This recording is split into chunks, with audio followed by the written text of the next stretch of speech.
The nationalist believes in-group versus out-group conflict is the eternal political reality. The nationalist believes any moral depravity is justified so long as it is paired with perceived national interests.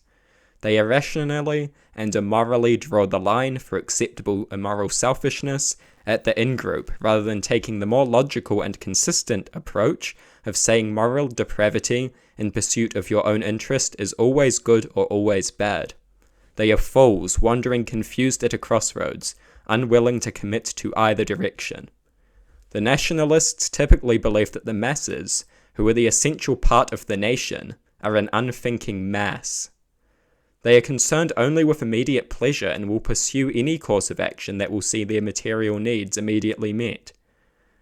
They cannot take part in a long process of establishing internationalism and universal human rights because their immediate desire for material well-being will not allow for this, and instead drives rigorous competition between in-groups, making nationalism an inevitable reality.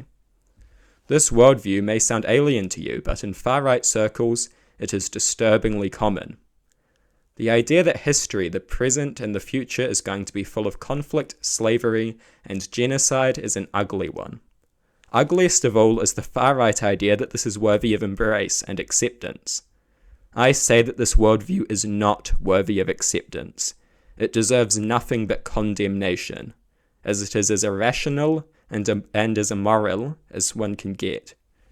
Essential to it is the idea that the unthinking mass cannot aim for long-term and challenging goals such as internationalism because they are too preoccupied with meeting their immediate material needs.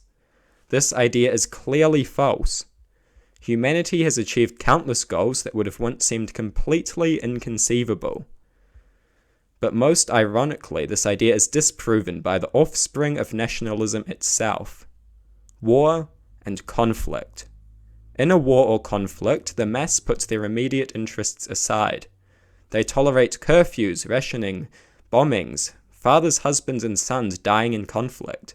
They risk potential defeat and potential death, and suffer in often harsh conditions. Their lives become far harder, but they do it anyway, due to the long-term goal which they pursue. They do so because they believe that in the long term this war could be for something good. They know things will be hard, but the goal pushes them on in spite of the cost to their immediate well-being. War and its many challenges prove that the mass can devote itself to a challenging and long-term goal. War has demonstrated the very blurred line between masses following their actual interests and a manufactured delusional one, but that is a point for another day. Most importantly, it has demonstrated the mass can put aside their immediate material desires for the long-term good, or what they perceive as the long-term good. War has also proven that people will sacrifice their own comfort if they can be convinced that it serves a greater good. In the case of nationalism, the nation. In the case of internationalism, humanity as a whole. Ironically, war, the child of nationalism, has demonstrated two facts which undermine nationalism. People will suffer in pursuit of difficult, long-term goals, and people will sacrifice their comfort and often their life for what they view as a good which is greater than themselves. Nationalist war has ironically given hope to the idea of internationalism.